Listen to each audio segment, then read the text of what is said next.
저에게는 좀 고민들이 있습니다. 늘 저의 삶을 좀 압박하는 이제 그런 것들이 있죠. 왜냐하면 이제 목사기 때문에 성도들에게 뭔가 본이 돼야 된다는 생각, 또 말씀을 가지고 살아가야 된다는 생각. 왜냐하면은 결국 목회자의 어떤 삶을 성도들이 닮아가게 되기 때문에 어, 그런 어떤 영향력들이 있기 때문에 저의 설교에는 저가 살아온 삶에 대한 이야기나 가치관이나 저의 성품이나 이런 것들이 담겨져 있기 때문에 이거를 여러분들이 1년을 듣고 2년을 듣고 10년을 듣고 계속 듣는다라고 한다면 거기에는 엄청난 영향을 줄 수밖에 없죠. 어, 더군다나 이제 저는 우리 자녀들에게 과연 내가 저들에게 선한 영향을 미치고 있는가 하는 점들에 대해서 되게 좀 염려들을 합니다. 저의 할아버지, 저의 아버지 때는 늘 술과 담배와 뭐 이런 삶을 살아왔죠. 그래서 제가 어린 시절을 바라보면서 나는 저거를 절대 하지 말아야 되겠다. 저게 가져오는 악한 영향들을 봐왔기 때문에 내가 더 이상 내가 커서는 술도 담배도 하지 않겠다. 다행히 중학교 2학년 때 이제 소여물을 끓이다가 할아버지가 이 마른 담배 이게 돌돌 마른 담배를 태우고 꽁초를 버린 게 있어서 그거를 이제 몰래 소죽을 끓이다가 이걸 불을 붙여서 한번 쭉 빨았죠. 그리고 나서 뒤로 넘어져가지고 벽에 부딪혀가지고 제가 기절을 했어요. 그래서 다행히 이거는 진짜 나쁘다라고 하는 경험을 했기 때문에 그 뒤로는 절대 뭐 담배를 피운 적이 없죠. 근데 술은 어느 순간에 내가 아버지를 닮지 말아야 되겠다. 할아버지를 닮지 말아야 되겠다. 이런 생각을 하고 있었는데 어느 순간에 제가 직장에서 술상무를 하고 있더라고요. 로비스트가 돼서 관계자들을 로비를 하고 있고 술을 마시고 있는 저 자신을 보면서 되게 좀 하찮다는 생각들을 가졌고 그 고민이 결국은 기도가 됐고 그래서 1991년도 10월 31일자로 제가 완전히 제가 회장님 앞에서 이제 술을 끊는 그런 결단을 내리게 됐죠. 그래도 여전히 그 아버지의 삶과 아버지의 모습이 저 속에서 드러나게 되는 겁니다. 저희 사모님은 또 여러분들이 상상할 수 없는 엄청난 그런 가정 폭력 속에서 살아왔습니다. 지금 그 모습을 보면 전혀 그것을 알 수 없죠, 그죠? 근데 엄청난 그런 상처 속에 있었어요. 그래서 저희들은 결혼을 하면서 고민이 됐죠. 우리가 경험하고 우리가 살아왔던 삶을 끊자. 진짜 예수 그리스도에 대한 믿음을 통해서 우리 자녀들에게 좀 더 선한 그런 모습과 영향력을 끼칠 수 있도록 우리가 서로 이 문제를 해결해 가자. 그래서 저희는 뭐 다른 가정도 그렇지만 수없이 많은 대화를 하고 이야기를 합니다. 뭐 지금도 그렇지만 그래서 많은 일상적인 이야기도 하지만 서로의 그런 문제점들을 좀 지적하면서 잘못된 것들을 서로 이제 지적을 하면서 이렇게 조정을 해가는 그런 상황이 있죠. 그래서 늘 그런 고민이 됩니다. 내가 우리 자녀들에게 선한 신앙적인 영향 또 삶에 대한 어떤 모습들을 비춰주고 있을까? 우리가 연구에도 나와 있어요. 연구에도 보면 그 언어적인 소통, 우리가 자녀와 소통을 할 때 언어적인 말로 하는 소통은 3%에 불과하답니다. 7% 정도. 그리고 표정이나 말투나 뭐 이런 일반적인 어떤 행동은 몸짓은 우리 자녀들에게 93%가 그 소통의 대부분을 차지하고 있다는 거예요. 그 말은 우리 자녀들은 부모의 앞모습이 아니라 부모의 뒷모습을 보고 자란다는 얘기입니다. 앞으로는 주로 말이 나오잖아요. 그죠? 우리가 말로 많이 하는 것 같지만 말에 대한 영향력은 그렇지 많지 않다는 거죠. 결국 우리 자녀들은 부모들의 어떤 행동, 그들의 정서를 따라 계속해서 그들의 어떤 인격을 형성해 간다라고 하는 것이죠. 그러니까 부모가 어떤 문제 행동을 한다거나 어떤 정서적으로 결핍되어 있다고 한다면 그것은 결국 자녀들에게 그런 악한 부정적인 영향을 미칠 수밖에 없다는 겁니다. 그러니까 우리는 부모로서 이제 그런 좀 고민들을 가져볼 필요가 있죠. 과연 내가 우리 자녀들에게 본이 될 만한 어떤 인생과 신앙에 있어서 그 삶을 내가 살아가고 있는가? 주님께서도 이야기했잖아요. 요한복음 18, 13장에 가보면 내가 주와 선생이 되어 너희들의 발을 씻어줘서 너희들에게 본이 됐다. 이런 얘기를 하잖아요. 그러니까 우리가 그래서 예수님이 뭐라 그래요? 나를 따라오라 이렇게 말하고 있죠. 우리가 지난주에 나를 따라와라 내가 너희를 사람들의 어부로 만들겠다 이렇게 얘기했잖아요. 그러니까 우리가 할 일은 내가 사람의 어부가 되는 게 아니라 뭐예요? 주님을 따라가는 거죠. 따라가는 거. 그러면 내가 너를 만들겠다. 포이에오. 내가 너를 사람들의 어부로 만들겠다. 이렇게 얘기하는 거예요. 이거는 선포입니다. 선포. 선언이에요. 앞서 우리가 마태복음 5장에 나오잖아요. 너희는 세상의 뭐다? 소금이다. 세상의 빛이다. 이건 뭐예요? 선포입니다. 선포. 빛처럼 소금처럼 살아라가 아니라 너희들의 존재 자체가 소금이고 빛이다. 너희들의 사람들의 어부다. 이게 우리의 정체성이에요. 지난주에 얘기했잖아요. 우리가 외국에 가서 당신은 어느 나라 사람입니까? 이럴 때 여러분들은 뭐라 그래요? 나는 대한민국 사람입니다. 이렇게 얘기하잖아요. 그 말은 뭐예요? 대한민국 사람으로 어떻게 특별히 살아온 게 아니라 그냥 대한민국 사람으로 운명이 지어진 거예요. 그냥 그렇게 우리의 어떤 삶이 정해진 거죠. 그러니까 빛과 소금 사람들의 어부라고 하는 말은 우리가 주님을 따르는 자들이 가지는 당연한 정체성이에요. 그렇게 살아가라는 말이 아닙니다. 우리가 할 일은 뭐예요? 주님이 얘기했던 것처럼 나를 따라와라. 뒤태 내 뒤에 와라. 이거예요. 예수님이 내가 고난을 당하고 십자가에 죽을 거다 이렇게 얘기할 때 베드로가 뭐라 그랬어요? 예수님께 막 따졌잖아요. 그죠? 그런 일이 주님께 일어나서는 안 됩니다. 막 항변을 하고 막 저항을 하죠. 그럴 때 주님이 뭐라 그래요? 사탄아 내 뒤로 물러가라 이렇게 얘기해요. 내 뒤로 물러가라는 뭐예요? 내 앞서가지 말고 내 뒤에서 나를 따라오라는 거죠. 베드로는 앞서서 주님보다 앞서서 자기가 하려고 행했다는 겁니다. 그러니까 주님을 따른다는 말은 결국에는 우리가 어떤 목적이나 이익을 위해서가 아니라 그냥 주님만 믿고 주님만 향해서 가는 겁니다. 그분이 나의 삶의 주인이 돼서 그래서 나는 그분이 말씀하는 대로 순종하는 주님의 그리스도의 종이 되는 것. 이것이 우리가 가야 될 어떤 삶의 방향들이죠. 주님은 우리에게 늘 본을 보였습니다. 어떤 본을 보였어요? 낮아지고 자기를 비우고 심지어 뭐예요? 십자가에서 자기를 죽는 한 알의 밀알이 돼서 땅에 떨어져 죽는 그 삶을 우리에게 보여주셨어요. 왜? 따라오라고. 우리도 그렇죠. 우리도 우리 자녀들에게 사랑을 하고 하지만 우리는 교회나 이런 신앙을 통해서 이런 사랑에 대한 것들을 경험하고 훈련받고 연단받죠. 세상 사람들은 어떻게 해요? 부모로부터 받은 것을 하게 되어 있습니다. 부모로부터 따라가고 행동했던 것들을 그대로 자녀들에게 하게 되어 있어요. 그러니까 우리가 정상적인 사랑과 정상적인 애정의 어떤 그런 것들을 공급받지 못했기 때문에 우리 자녀들에 대한 어떤 그런 표현들 또한 극히 제한적으로 할 수밖에 없는 것이 우리의 모습들인 거죠. 우리가 예수님을 따라가서 그분이 경험하고 그분이 만나고 그분이 행했던 것들을 더 많이 경험할수록 우리는 어때요? 우리 자녀들에게나 우리 삶 속에서 더 많은 것들을 행할 수 있는 그런 은혜들이 있죠. 대학을 가야 됩니까? 안 가야 됩니까? 가도 되고 안 가도 돼요. 중요하진 않아요. 우리가 옛날에는 막 대학 가려고 목숨을 걸고 공부하고 했지만 돌아보면 우리 삶을 돌아보면 저기 기퉁이의 한 순간에 불과해요. 그것 때문에 우리가 죽거나 살거나 그럴 일은 없었거든요. 그러니까 크게 보고 멀리 보면 우리에겐 큰 문제점들이 되지 않죠. 자, 우리가 결국 살아온 삶의 모습은 결국 부모들이 거쳐갔던 그런 과정 속에 있다는 거죠.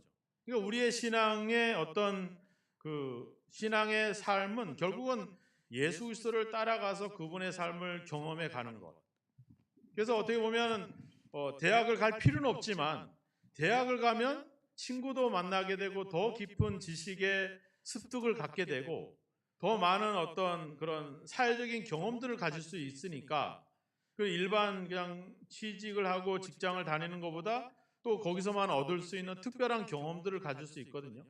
저는 이제 군대를 가지 않았어요. 군대를 가는 대신에 저는 이제 탄광에서 이제 근무를 했기 때문에 군대 면제를 됐죠. 근데 하나님이 저에게 군대를 경험할 수 있는 기회를 줬어요. 그래서 논산훈련소에 가서 훈련을 받게 했어요. 그전에는 그렇게 없었어요. 지역에 있는 그 대대에서 3주간 훈련을 받으면 면제를 받아서 직장을 근무할 수 있었는데 저 때 딱 법이 바뀌어서 이제 훈련소로 들어가게 한 거야. 훈련소에 들어갔는데 행정적인 착오가 일어나면서 3주간이라 2달을 제가 훈련소에 머물면서 군대 생활을 경험하게 된 거죠. 뭐 짧은 경험이긴 하지만 근데 경험을 안 한 거하고 경험을 한 거랑 군대 얘기하면 저에게 할 얘기가 있겠어요 없겠어요?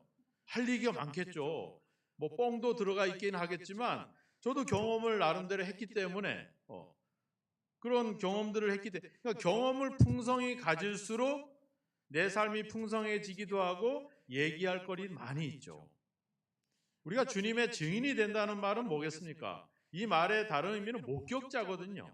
주님을 만나고 주님을 통해서 경험한 것들을 이야기하게 되어 있습니다.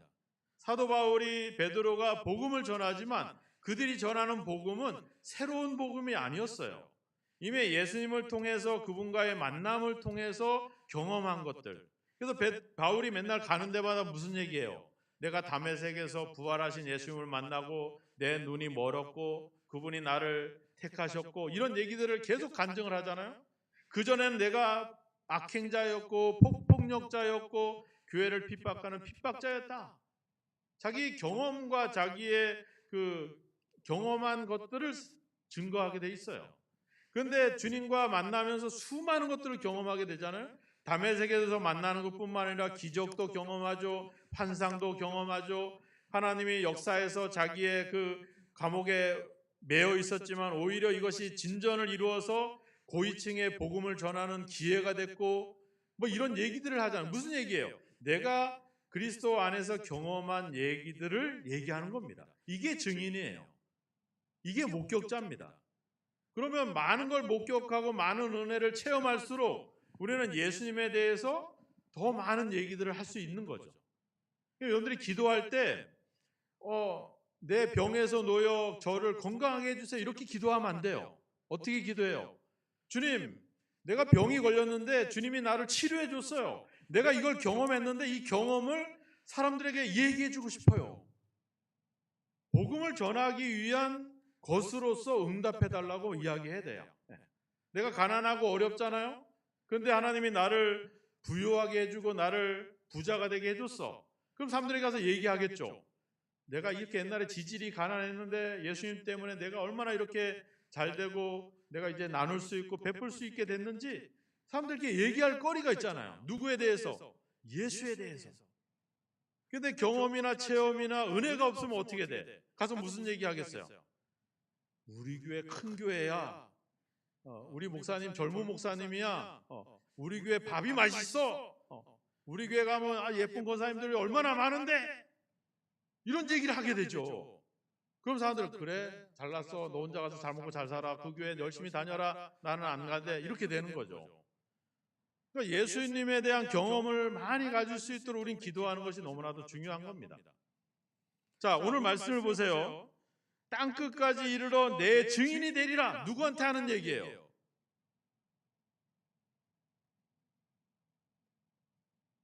오직 성령이 너희에게 임하시면 누구에게 얘기하고 있는 거예요? 우리 모두에게 얘기하고 있는 거예요. 그럼 여러분들은 모든 걸 내려놓고 어디까지 가야 돼? 땅끝까지 가서 복음을 전해야 돼요. 할 수 있어요? 아무것도 없는 사람들은 할 수 있겠죠. 가진 거 많고 아파트 매체되고 월세 따박따박 나오고 이러면 안 되지. 우리 신갈교회처럼 교회 크고 말이 넓고 얼마나 좋아. 시원시원하고 공간도 다 비어 있으니까 얼마나 좋아. 근데 이거 다 버리고 저기 동남아나 어디 뭐 이슬람권이나 이런 데 가서 선교한다. 이게 도대체 이 얘기 뭐냐? 왜 우리를 오늘 이 이야기는 땅끝까지 증인이 되는 그 역할에 특별한 주체가, 그 사역의 주체가 특정한 사람에게 있지 않다는 겁니다. 우리 모두가 하나님의 일에 주체가 돼야 된다는 얘기를 여기서 하고 있는 거예요. 첫째는 우리는 보통 하나님의 일을 하면 목회자, 뭐 장로님, 아니면 뭐 좀 많이 배운 사람, 아니면 뭐 돈 많이 가진 사람, 우리는 특정한 사람들이 하나님의 특별한 일을 할 것이다라는 생각들을 가지게 되죠. 우리가 교회에서 헌금을 할 때도 헌금을 많이 하시는 분이 있잖아요, 그죠? 헌금 많이 하시는 분 손 내려보세요. 이거 많잖아요. 얼마나 많아. 저도 시골에서 목회를 할 때 제가 얘기했잖아요. 우리 교회에 우리나라 마라토너 톱 때는 여자 마라톤 톱이 우리 교회 청년이었어요. 시골 교회 한 뭐 몇십 명도 안 되는 교회. 이 청년이 삼성하고 계약을 하면 어느 날 갑자기 1,000만 원을 가져와서 헌금을 하는 거야. 이번에는 어디 다른 시하고 계약을 했대. 이번에 2억을 받았나 봐. 2천만 원을 가져왔으니. 그리고 매달 300만 원 보너스 받으면 700만 원씩 교회에다가 11조를 보내요. 얼마나 큰 돈이에요. 생각해보면 상상할 수 없는 돈이죠. 근데 연말에 가서 이렇게 정리를 해보면 그 청년이 담당하고 있는 그 재정이 한 10% 정도밖에 안 돼요. 나머지는 다 그 할머니들이 그냥 배추 팔고 옥수수 팔아가지고 했던 1,000원짜리, 10,000원짜리 그런 것 헌금들이 결국 하나님의 일을 돌아보면 특정한 사람들에게 제한되어 있는 사역이 아니라 모두가 그 사역의 주체 속에 있었다는 겁니다. 저는 할 수만 있으면 여러분들이 다 신학을 하면 좋겠어. 신학을 하면 뭐가 돼야 돼요? 네? 목사가 돼야 되잖아요, 그죠?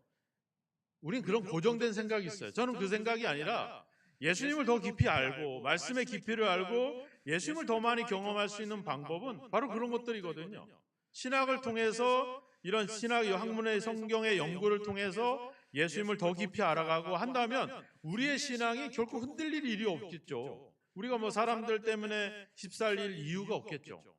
우리의 신앙의 깊이가 있게 하기 위해서는 그런 학문적인 연구도 할 필요가 있다는 겁니다. 그래서 신학했다고 무조건 목회자 된다? 그럴 필요가 없어요. 왜? 우리는 다양한 분야에서 다양하게 사용을 할 수 있기 때문에 신학한다고 왜 신학을 했는데 목사가 안 됐느냐? 이런 말 하시면 안 돼. 다른 분야로 또 쓰임받을 수 있겠죠. 하지만 우리의 사역의 분야가 더 확장될 수 있기 때문에 그렇게 하는 겁니다. 우리가 대학을 가서 공부를 한다는 이유는 뭐예요? 내 인생의 경험의 기회를 더 많이 갖는 거죠. 더 많이 내가 나아갈 수 있는 비전들이, 꿈들이 더 많이 열려질 수 있는 그런 기회가 있기 때문에 우리는 더 많은 배움을 위해서 대학을 가게 되는 거죠. 뭐 좋은 대학 갔다고 해서 뭐 나중에 좋은 데 취업하고 이런 것은 아닙니다. 우리 인생을 더 풍성하게 해줄 수 있는 중요한 기회들이 되는 것이죠. 또 우리는 교회 일을 하면 어때요? 늘 교회라고 하는 곳에 한정을 짓잖아요, 그죠? 우리 신각교회 안에서 그 교회라고 하는 공간 안에서 우리는 여러 가지 하나님의 일을 한다라는 생각들을 갖습니다. 아니면 좀 더 넓게 생각하면 우리 용인 지역에서 우리가 하나님의 일을 한다고 생각하지만 오늘 이 성경은 뭐예요? 땅끝까지 이르러 예루살렘과 사마리아와 땅끝까지 이르러. 예루살렘이 어디예요? 이스라엘의 수도입니다. 사마리아는 북이스라엘의 수도입니다. 땅끝은 어디였어요? 그 당시에는 섬원 아니에요? 저기 스페인. 스페인이 우리가 역사적으로 보면 역사의 중심을 이루었던 나라이기도 합니다. 그러니까 하나님은, 예수님은 우리를 어디로 보내는 거냐면 세상의 중심으로 보내는 거예요. 제자들에게 뭐라 그래요? 깊은 데로 가서 그물을 던져라. 깊은 데가 어디예요? 갈릴리 호수의 중심입니다. 하나님은 우리를 교회라고 하는 공간에다 한정 짓는 게 아니라 우리를 세상의 중심으로 우리를 보내고 있다는 거죠. 코로나가 그랬잖아요. 코로나 때문에 우리가 모이지 못하고 예배하지 못했지만 우리를 세상으로 흩어졌잖아요. 세상의 중심으로 우리를 보낸 겁니다. 거기서 우리가 증인으로서 살지 못했을 뿐이지 하나님은 이런 역사의 흐름을 통해서 우리를 끊임없이 세상으로 퍼뜨리고 있다는 겁니다. 스데반이 환난을 당했잖아요. 죽임을 당했잖아요. 사람들은 두려웠잖아요. 근데 무슨 일이 일어났어요? 사도행전 11장에 가보면 그때의 스데반의 일로 일어난 환란으로 말미암아 흩어진 자들이 베니게와 구브로와 안디옥까지 이르러 말씀을 전했다. 그러니까 하나님은 환란을 통해서 백성들을 세상으로 흩어져 버린 것이죠. 이 말의 의미는 뭐겠습니까? 예루살렘과 온 유대와 사마리아 땅끝까지 이르러 우리의 사역의 공간을, 사역의 현장을 교회라고 하는 곳에 한정하지 말고 우리의 세상의 중심을 향해서 계속 가라는 거죠. 우리의 믿음을 펼칠 수 있는 현장은 이곳이 아니라 뭐예요? 세상이라고 하는 겁니다. 세상으로 우리를 가라고 지금 말씀하고 있는 것이죠. 우리가 기도할 때도 어때요? 교회에서 기도하시죠. 새벽에도 기도하고 뭐 예배 때도 기도하시지만 과연 우리가 집에서 내 삶의 현장에서 내가 교회에서 하는 만큼 내가 그렇게 하고 있는가 하는 것들을 한번 돌아볼 필요가 있죠. 우리는 특정한 시간과 특정한 날과 특정한 장소에서 특정한 어떤 종교적인 행위를 하는 것을 우리는 하나님의 일이다 라는 생각들을 가지고 있지만 주님은 끊임없이 우리의 사역의 현장, 사역의 시간을 계속해서 확장시키고 있죠. 그래서 7절에 뭐라 그래요? 때와 시기는 너희가 알 바가 아니다. 시간과 장소의 한정이 아니라 우리는 땅끝까지, 즉 우리의 사역, 우리의 믿음의 현장을 계속해서 확장해 가는 것이 우리에게 너무나도 중요하다라고 하는 겁니다. 이제는 얘가 예수를 믿고 구원을 얻은 것에서 만족하는 것이 아니라 이제는 주님의 제자로서 주님을 따르는 삶을 살아가는 것, 이것이 우리가 부름받은 현실이라고 하는 것이죠. 그런데 여러분들의 믿음이 교회를 벗어나서 세상의 중심으로 가는 그 속에서 행하는 여러분들이 되시길 주의 이름으로 축원합니다. 우리의 예배에 대해서도 지난주도 얘기했지만 연속적으로 얘기하면 로마서 12장 1절에 얘기하잖아요. 너희 몸을 하나님이 기뻐하시는 거룩한 산 제물로 드려라. 너희 몸을, 너희 소마타가 뭐예요? 너희의 인격, 너희의 삶 전체, 너라고 하는 그 자체, 이걸 얘기하는 거거든요. 너를 드리라는 거예요. 너를 드려라. 뭘로? 산제물로 조산, 너희의 살아있는 삶으로 드려라. 그러니까 우리는 교회 안에서 주일날 11시에 드리는 예배라고 말하고 있지만 주님은 우리가 세상의 중심에서 우리의 삶을 드리는 것, 그것을 하나님은 영적 예배다. 로키켄 레트레이아, 합당한 예배다. 그것이 합리적인 예배다. 우리가 은혜를 받았으면 어때요? 은혜를 갚아야 돼요? 안 갚아야 돼요? 갚아야죠. 이게 로키켄 라트레이아, 합리적인 예배라고 하는 거예요. 내가 하나님께 부름받았으면 부름받은 자로서의 삶을 사는 것, 이것이 합리적인, 이성적인 예배다는 것이죠. 내가 하나님의 말씀을 들었고 이제 하나님의 증인으로 부름받았으면 내가 생활 속에서 복음을 전하고 그 말씀을 가지고 삶을 살아가는 것, 그것이 합당한 예배라고 하는 거죠. 이걸 우리가 놓치지 마시기 바랍니다. 결국 주님은 우리의 삶의 현장, 세상의 중심에서 우리가 그리스도를 닮아가는 그 삶을, 그리스도를 따라가는 그 삶을 원하는 것, 그것이 바로 땅끝까지 이르러 내 증인이 되라고 하시는 그 의미라고 하는 겁니다. 가서 복음을 전하고 예수 믿으시오가 아니라 내가 믿음을 통해서 또 교회에서 활동을 통해서 여러 가지 신앙적인 활동을 통해서 경험하고 만났던 그 예수님, 그 예수님이 어떤 분이고 그분이 나에게 어떤 은혜를 베풀었는지에 대한 내가 경험하고 내가 목격하고 내가 체험한 것을 사람들에게 그대로 빠짐없이 가감없이 그대로 전하는 것이 증인, 다른 의미로 목격자의 역할이라고 하는 겁니다. 그래서 이 사도행전을 기록한 누가복음 1장에서 얘기하잖아요. 목격자와 주님의 말씀을 기록할 사람들이 붓을 들었다, 이렇게 표현하고 있잖아요. 그러니까 우리가 증인이라고 하는 말은 목격자라고 하는 말입니다. 그러니까 내가 하나님에 대한 경험과 신앙적인 체험들이 많으면 많을수록 우리는 예수님에 대한 얘기를 할 얘기들이 많은 거죠. 여러분들이 주일날 와서 설교를 한번 들으시잖아요, 그죠? 근데 수요일날 와서 또 듣고 맨날 새벽에 와서 듣는 분들, 누가 할 얘기가 많을까요? 수요일날 오고 새벽기도 오라는 얘기는 아니에요. 알아서 판단하시고 우리가 많은 것들을 듣고 많은 지식을 가지고 많은 경험을 가질수록 우리는 예수님에 대해서 할 얘기가 너무 많아지는 겁니다. 대신 그런 신앙적인 경험이나 응답이나 은혜가 없으면 사람들이 결국 내 얘기를 할 수밖에 없죠. 그 얘기는 결국 뭐예요? 내 잘났다는 얘기밖에 없죠. 네. 우리는 주님의 증인입니다. 주님의 목격자입니다. 주님을 목격한 것을 전해야 됩니다. 만약에 거짓을 하거나 과장을 한다면 거짓말이죠. 그건 죄입니다. 내가 경험하지 못하고 내가 체험하지 못한 것까지 전해서는 안 될 겁니다. 그래서 주님은 늘 하는 말씀은 따라와라, 뒤태, 내 뒤에 와라, 이렇게 말씀하고 있는 것이죠. 우리 자녀들에게도 그런 얘기를 하는 겁니다. 내가 하지 못한 일들, 내가 경험하지 못한 일을 경험하게 하는 게 아니라 내가 경험했던 것, 내가 만난 예수님에 대한 이야기, 그 삶을 살아가는 것, 그것을 할 때 우리 자녀들은 따라오게 되는 것이죠. 목회자가 또 우리 장로님들이, 교회의 지도자들이 그런 어떤 주님에 대한 말씀을 가지고 믿음의 선한 길을 살아가게 될 때 믿음의 후배들이 또 그 길을 따라오게 되는 거고, 또 우리 어린 아이들이 또 그 모습을 보고 따라가는 거죠. 제가 아까도 얘기했잖아요. 말로 하는 소통은 몇 프로다? 7%다. 우리의 행동으로 하는 소통은 93%예요. 우리 자녀들이 뭐를 보겠어요? 우리 맨날 그러자, 맨날 떠들지 마라, 조용히 하자라, 똑바로 앉아서 예배 드려라. 안 됩니다. 내가 하면 되죠. 내가 앉아서 똑바로 예배 드리고 진짜 감사함으로 예배하고 또 선하게 믿음으로 살아가면 우리 자녀들, 우리 후배들 잘 따라올 수 있습니다. 그래서 주님이 얘기하는 거, 내가 주와 선생이 되어 너희들의 발을 씻어줘서 너희들에게 본을 보였으니 너희도 서로 발을 씻어줘라. 그러니까 제자들도 그 길을 가는 거죠. 또 그 밑에 있는 제자들이 또 그 길을 가는 거고. 그래서 사도 바울이 뭐라 그래요? 내가 그리스도를 본받는 것처럼 너희는 나를 본받으라. 그럼 우리는 또 그리스도를 본받고 바울을 본받고 또 우리는 또 믿음의 선배들을 본받고 이렇게 가는 거죠. 이게 신앙의 흐름이고 신앙의 교육들입니다. 말로 하는 것은 그렇게 일부에 불과합니다. 여러분들이 더 많은 주님의 어떤 은혜를 목격하는 증인이 되길 축원합니다. 더 많은 경험을 가지셔서 더 많이 예수님에 대한 이야기를 할 수 있는 것.